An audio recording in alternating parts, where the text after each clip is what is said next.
Hello there, everyone. So, in this video, we're going to be doing a sort of review of the PlayStation 5 event that happened around about a week ago at this point. Not quite a week ago, but by the time this gets uploaded, it probably will have been a week. So, I'm going to first off give a brief description or discussion of the event itself. So, basically, what happened, what I thought of it, all that. Then we're going to talk about the system itself. Then we're going to talk about the games that were announced. And then we're going to talk a little bit about the possible comebacks that Microsoft and Nintendo might have. Also, probably going to talk a little bit about Sony's handheld experience and possible future. We'll see where we go. But to start off with, the conference itself was a little over an hour long. It started off with a video talking about like basically PlayStation throughout the years, and it showed every year that a PlayStation system was revealed or released even. So just a little like nostalgia trip kind of thing to get you like hyped up for the actual show. So we got that, and then after that we had a bunch of games get announced. Then we had a break round about the middle where they just showed off some features of the system. Like they said, it's going to have this, it's going to have that, and they talked more about what the controller is going to have and stuff like that. We got to see more of the DualSense controller, which should be called DualShock 5, but DualSense, I guess. So we got some features on that, which we'll go over in a minute once we get onto the hardware part. Then we got some more games showing after that, and then they closed the show off by showing us the console and various accessories. They did not give a release date and they did not give a price. The release date is kind of. It would be nice to get a release date, and I'm not really sure why we didn't get one. There's no real reason to hold the release date back at this point because it's most likely coming out this year if it's not already been confirmed. But the price is a little bit easier to justify why they want to keep that, to themselves. Sony's had a history of always really doing that. They did it with the PlayStation 1. They did it with the PlayStation 4. I'm not sure if they did it with the PlayStation 2. And the PlayStation 3 is the exception where their price was announced and it had the exact opposite reaction of what their prices usually get. Like usually their prices are seen as very fair, very justified, and usually as a direct comeback to another company announcing their system being more expensive. But the PlayStation 3 was the exception because it was more expensive than the 360 by a significant amount, even though technically it was more powerful, mainly because of the cell processor, but that's another story. That's not relevant to this at all. So basically, they're probably not going to unveil the price until Microsoft reveals the price of the Xbox Series X, mainly because of how well it worked out for them this generation. Like, Microsoft had an abysmal E3 2013 showcase. It was awful. They barely talked about any games. They did show a system, I guess, and they revealed the price. They revealed that it was going to be required to connect to the internet every 24 hours, otherwise it would do nothing. You had to connect, The awful story of the Xbox One launch is famous for how bad it is, but they announced that the price would be $500. It would be coming with the Kinect, and it was weaker than the PlayStation 4. So the PlayStation 4 was announced to be $100 cheaper. It worked out well. Did the same thing with the PlayStation 1, where the Sega Saturn had been announced at $400. PlayStation comes out $300 in one of the most famous unveilings of anything in the game industry ever. Really, it's one of those really well-known moments in history. So they're probably going to try and do that again. So that's probably why the price hasn't been revealed yet. I think it makes sense, but eventually one of them is going to have to reveal the price, and one is going to be cheaper, one's going to be more expensive. That's just the way it is. We'll get on to what I think the price will be just after we discuss the hardware right now. So, the PlayStation 5 is going to launch, presumably, with two different editions. There's going to be a standard one, which has support for 4K Ultra HD Blu-ray drive, which has 4K Ultra HD Blu-ray. There's going to be a 4K Blu-ray drive on the PlayStation 5. There's also going to be a second model, which doesn't have that. So there's going to be one that supports physical media and one that only does digital games. I never like digital-only stuff. My exact reaction was there's going to be a crappy digital edition. I was not too happy when I saw it, but it's nice if you want the option, I guess. But I was just thinking about how much of a failure the Xbox One S all digital edition was, and I'm thinking, did we need to try this again? But there's a lot of rumors going around that Microsoft's going to do the same thing with Series X, so it's probably just going to be an inevitability that there will be a physical version and a digital version of most consoles going forward now, until they eventually scrap physical media, which will be a shame, but it's inevitable. So, as I said, the PS4 physical edition, we're going to stick to that because they're pretty much the same, other than the one that has a disc drive, one that doesn't. It's got a 4K Ultra HD Blu-ray. It's got an 825GB solid state drive, which is a really strange number. I'm not sure if it's actually going to be that big or if that's how much usable space there's going to be, because what would make more sense to me is if it was a 1TB drive and 825 gigs is usable. That's kind of how I think it will be, but we could get an 825 gig drive, which would be incredibly strange and honestly not too great, because that's pretty small based on the fact that a lot of games now are getting over 100 gigabytes. So that would fill up really quickly. I mean, so would a 1TB drive, but still. The console will support ray tracing, which looks phenomenal in some of the trailers. It's an absolutely amazing feature. I'm glad that it's going to be in the PS5 and the Series X as well.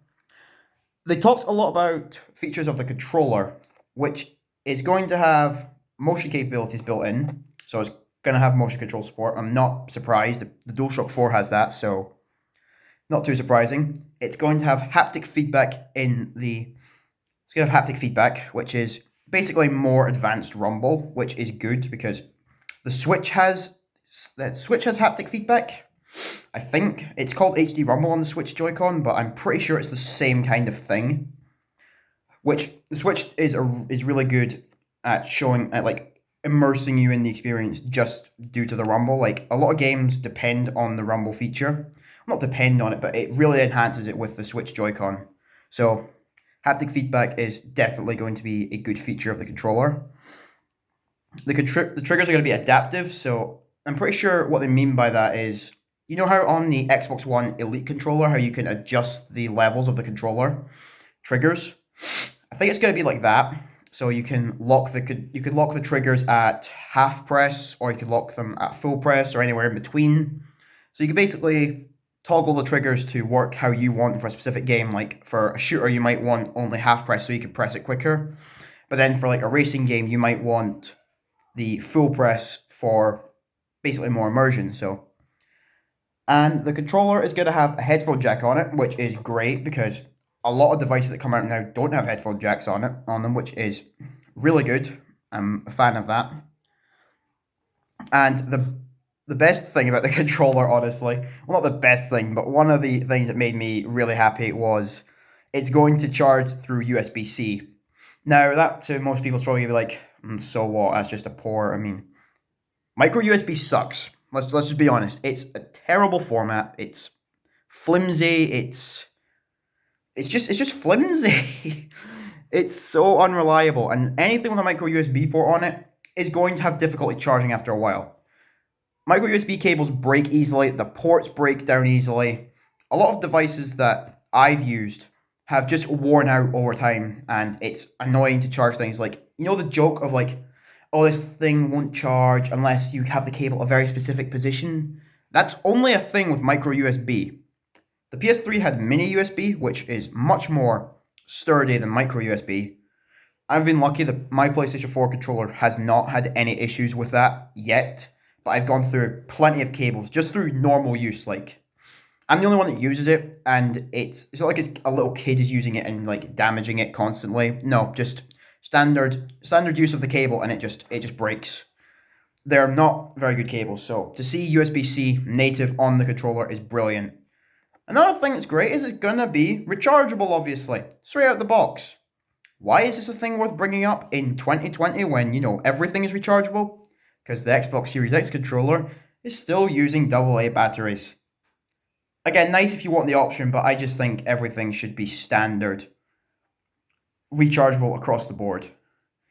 And if you want to give your customers the option to use AA batteries, then fine, but just include the rechargeable battery kit in the box. Because most people are going to prefer that over AA batteries. But anyway, moving on from that. The console is going to use something called 3D audio, which I think it's going to be a good feature when you actually are it's going to be good for more so like horror games and stuff. I think that's where it's going to be at its best. But 3D audio is a pretty good feature because, it's basically going to be more immersive, essentially. And that's something that they seem to be targeting. They want to try and make the PlayStation 5 experience as immersive as it possibly can be. Which, I'm all for. Games should be immersive. If a game's immersive, it's good.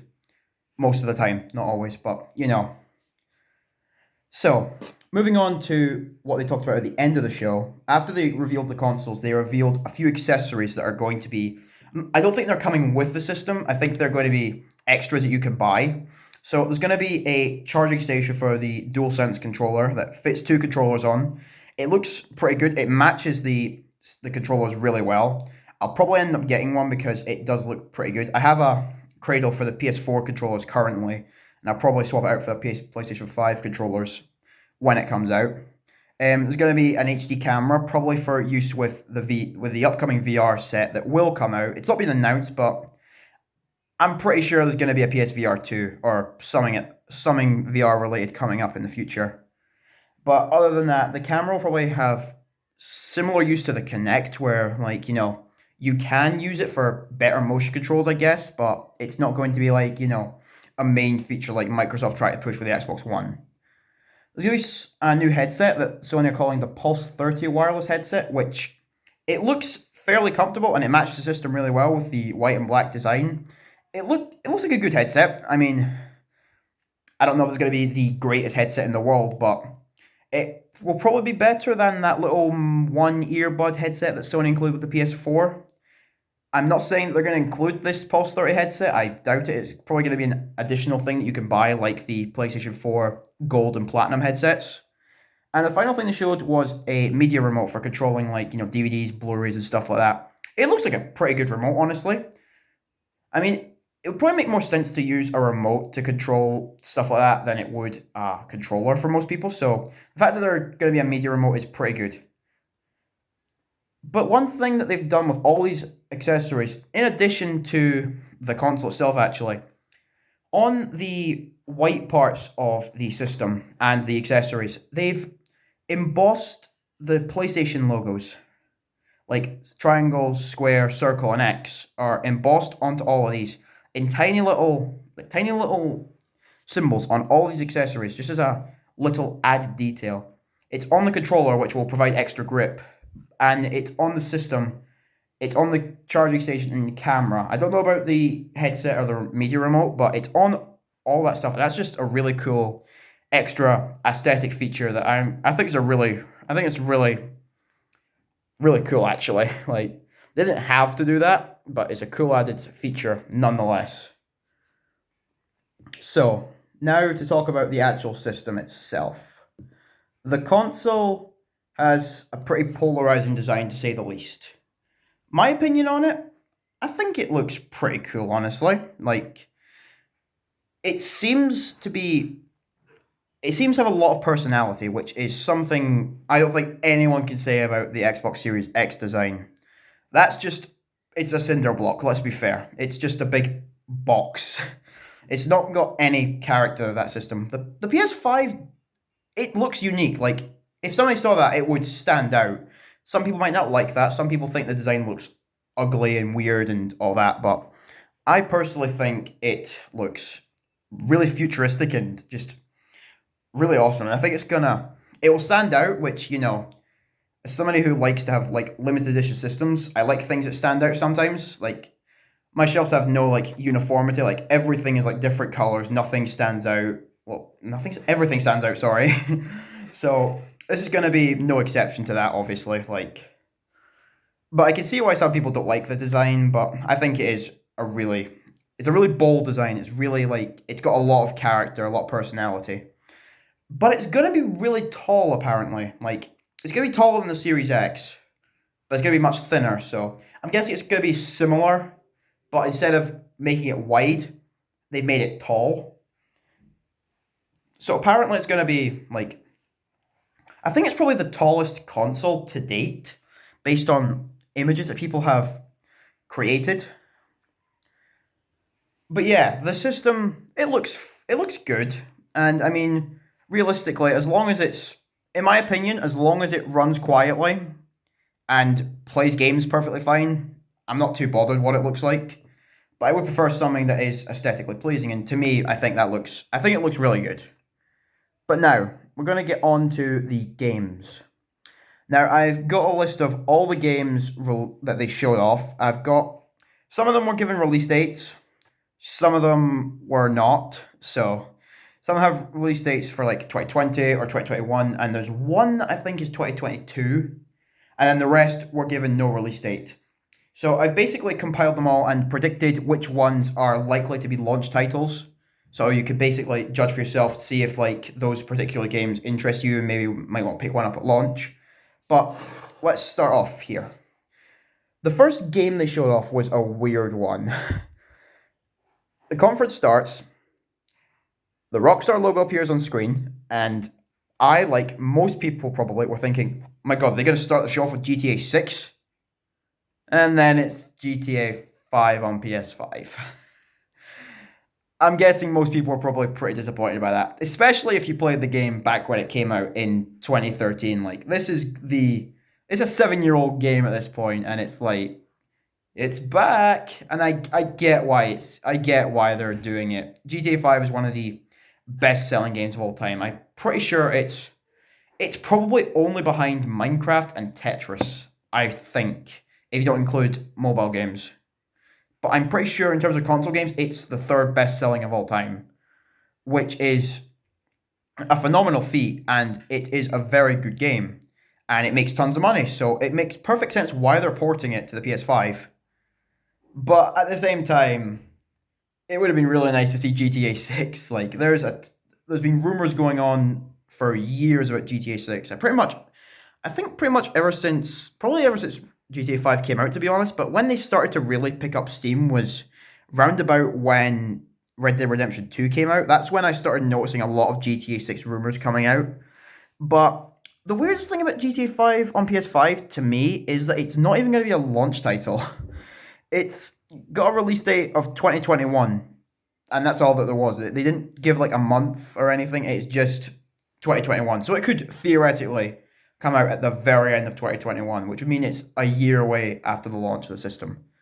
For a port of a 7-year-old game, I don't really think that's a good idea. It could come out at the very beginning of 2021, in which case that'd probably be okay, but I think this game would be more successful had it been right at launch. I feel like this is the kind of thing that would be a good launch title. Like, right, here's your PS4 version of GTA 5. Looks pretty good. Here's your PS5 version. Looks much better, doesn't it? But I mean, we'll see. It's going to be a pretty good game. I'll probably end up picking it up.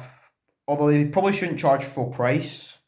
But, you know, most people are seeing the Switch getting ports of games that are years and years old, and they're charging full price, and I think it's okay. So it probably will be full price, but we'll see when it comes out. It was just a GTA 5 trailer. I like GTA 5. Never played the online portion. I know it's probably weird, but the story mode is amazing, so I'm not too bothered, especially considering I only played it a while ago, so it's not like I've been waiting for 7 years for GTA 6. So, moving on. The first new game that was announced, and there was a bit of a controversy around this, like, is it a new game? Is it a port? Is it extra content? What is it? So, the game is Spider-Man Miles Morales. And it was thought to be a new game at first. Then someone said it was a port with additional content. And now recently people are saying it's a new game featuring Miles Morales, but it's a shorter game than Spider-Man PS4. So I don't think it's a direct sequel. I think it's more like a spin-off game, you know. So this game is coming out holiday 2020. So I'm thinking it's likely a launch title. I think it might even be confirmed as a launch title, which gives us some sort of timing for when the PS5 is going to come out. It's like, I mean, I know they said holiday 2020, but I don't think they'd launch it in December. That'd be a bit weird. So I'm thinking November at some time, but Spider-Man Miles Morales, the trailer looked phenomenal. I'm really looking forward to it. I was a huge fan of Spider-Man PS4, so this will be one that I would definitely recommend picking up, especially if you like Spider-Man PS4. And if you haven't played Spider-Man PS4, you should definitely play it. It's a great game. But then I don't think they showed any gameplay. It was more of a cinematic trailer, but it looked really good, and I'm definitely interested to see how the game is at launch. But then after that, this was a big one for me personally because the franchise it's from was one of like the first franchise I ever played in my entire life. We finally got Gran Turismo 7. And we haven't had a mainline Gran Turismo game since I think 2013 is when Gran Turismo 6 came out. We got Gran Turismo Sport, but that's like again, that's more of a spin-off title. But Gran Turismo 7, and they showed quite a bit of gameplay for this one, along with a cinematic trailer, and wow. I'm this game was running like the cinematic trailer was running in engine, so we got to see the ray tracing on the car models, and it looks amazing. It's unreal. Like it's such a leap up from Gran Turismo 6 in my opinion. And then we got like a good few minutes of gameplay. So this was when I was seeing this I was thinking, well, since there's so much gameplay being shown here, maybe this is going to be a launch title or maybe close to launch, but we never got a release date, so it could come anytime. I'm hoping it's 2021, but we don't have a confirmed release date for Gran Turismo 7 yet, but it looks amazing. The gameplay looks great, much more detail in the interior view of the car. The ray tracing really, they're really taking advantage of ray tracing with this one. It really looks great, honestly. So then we got another big one for me, a new Ratchet and Clank game called Rift Apart, which again looks amazing, and we got a ton of gameplay shown for this one as well. This one really showed the power and the speed of the SSD that they've put into the PS5. Like they were emphasizing at their like press conference kind of thing a few months back how vital this new SSD is going to be to PS5 games. And this one really showed it off. Like in this game you can like travel to different worlds through rifts, and it's like instantaneous through the gameplay that we saw. It's like instantly, like I'm guessing you just like press a button or a button combination and boom, next world. You can just like teleport instantaneously, and it looks amazing. And once again, ray tracing definitely helping the lighting. And ray tracing is just a great feature, and we should have it in everything. But it definitely improved the look of this game a lot. Like on Clank specifically, like the lighting was just unbelievable. But then unfortunately, we didn't get a release date for this game either, despite how much gameplay they showed. No release date again. But after that, we then got a new game by Square Enix called Project Athia, which is a working title. They showed a little bit of gameplay, like a tiny little snippet. I'm guessing this game is very early in development, but it looks really interesting. Honestly, like I'll definitely be checking it out when it comes out. Of course, we didn't get a release date for it, but it definitely looks interesting. Like from what we saw, it's like you play as this woman, and you have like powers of nature, I want to say, and they show this bit of gameplay where you're jumping like in like a canyon, and you're jumping between rocks, and it looks really fun, honestly. So I'm looking forward to that one when it eventually comes out, but it could be years down the line. Square Enix is known for revealing something way earlier than it's actually meant to come out. But after that, we got a game called Stray, and apparently this has been shown before. I've never heard of it. From what I saw, you play as a cat, and I think you like deliver stuff to people in like a really futuristic kind of world. Like when it started, it kind of gave me cyberpunk kind of vibes. I was thinking maybe it was like a trailer for Cyberpunk, but it was. But then as it went on, it was like, nah, this isn't Cyberpunk, and it was a game called Stray. I'm not really sure what to make of it. It looks good. Like the trailer did look good, and we did get a release year for this one being 2021. So it does look interesting. I'm not really sure what exactly to make of it yet, but it looks pretty good from what we saw. There was no gameplay though; it was just a cinematic trailer, but looks interesting. I'll probably keep my eye on that one. And then after that, we got a game called Returnal, which looked like a really interesting idea for a game. Essentially, it's like Groundhog Day, but in space and without Bill Murray. But it's so it's instead of having Bill Murray, it's like you're playing as this female astronaut who is. I'm pretty sure the general idea is they keep going back to this planet. They're trying to discover something, but they keep dying, and the cycle keeps continuing. So they die, or they lose something, or something like that, and they have to go back to the beginning of the cycle and try again. And the idea, I think, is the more you play it, the more you'll grasp what you actually have to do. So you'll learn more about the world. You'll be able to get through bits faster. It looked pretty interesting, honestly. And there was another game similar to Returnal, what we'll talk about later, which had me more interested personally. I don't know why, but we didn't get a release date for Returnal, but it definitely looks like an interesting game, and I'll probably be picking it up eventually. So after that, we got a game called Sackboy: A Big Adventure. Now, Sackboy is the main character of the Little Big Planet series, and I was thinking it was going to be a Little Big Planet 4, but then it wasn't. This game looks like a simplified version of Little Big Planet's formula. I don't think it's going to feature any of like the level editing things that the series had previously. It looks like more of like a four-player kind of co-op style game.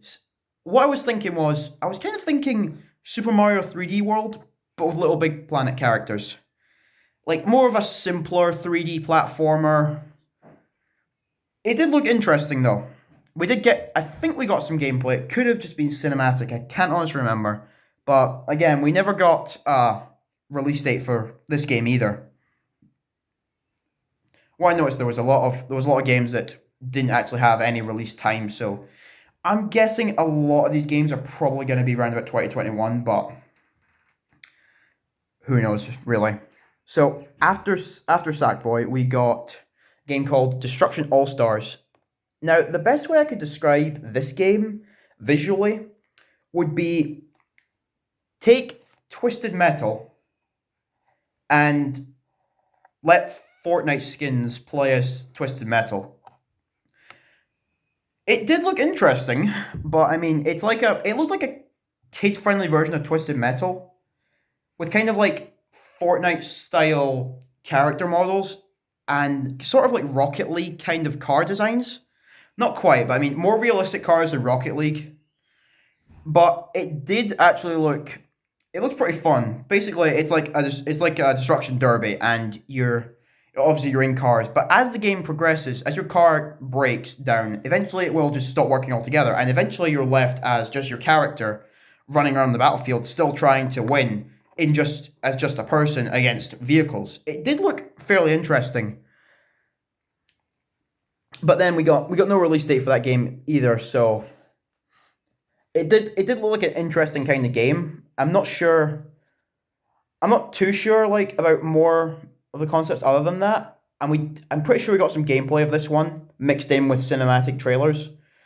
But I'm not sure like if it's like deeper than that, or if it's just like going to be like a multiplayer focused game, kind of like Rocket League and Fortnite are. But then we got a game that looks this game looks really good. It's called Kena Bridge of Spirits, and it kind of looks like a Disney movie or DreamWorks movie just come to life, and the graphics looked brilliant on this game. Like this is definitely going to be a game that I definitely pick up at some point when it comes out.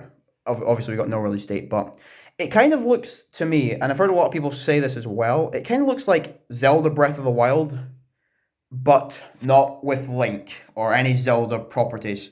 And we all know Breath of the Wild's a great game anyway, so This does look like a really interesting game. So, hang on. Right. Okay. So after Keynote, we got this is probably the strangest game they showed off, and I'm not uh, I'm not sure how to react to this one. Honestly, like it's called Goodbye Volcano High, and from what I could tell, it looked like my best guess as to what kind of game this will be. It'll probably be a visual novel kind of game, and it was really like strange to me because like it has very like anime style graphics, and I've never been a fan of anime. Like it's just not my thing. And it kind of just gave me that kind of vibe. Like it's just a bit.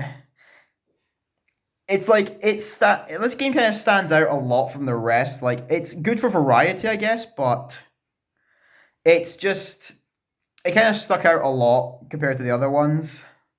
But that did get a release year of 2021, and it will be interesting if you're into that kind of thing, I guess. But this is probably one that I skip mainly because I'm not really interested in anime kind of stuff. But from what I could see, it looked like a visual novel where you're playing as like dragons who go to high school, and I think I think they're leaving high school or something, and they're wanting to forget their memories of it. I'm not entirely sure, or they leave high school and just do something. I really wasn't too sure on this one, like, but 2021. Then after that, we got a new Oddworld game, and it's called Oddworld Soulstorm.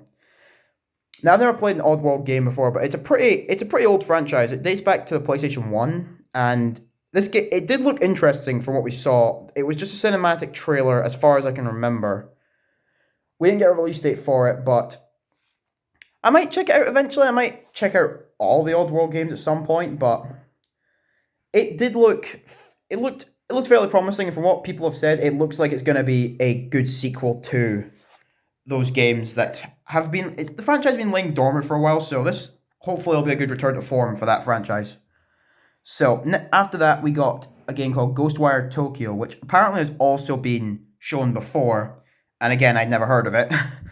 But from what I could tell, people thought it was going to be more of a horror style game, and what we got shown was more like an action kind of game. Which to me, I prefer. I'm not the biggest fan of horror games personally. Like I'm just not too interested in that genre personally. So for me, if it had been a horror game, I probably wouldn't have been too interested, and I probably wouldn't be picking it up. But Ghostwire Tokyo, the way they showed it looked really interesting to me. It's like a futuristic version of Tokyo, and you go around this guy and you're fighting people in the city, right?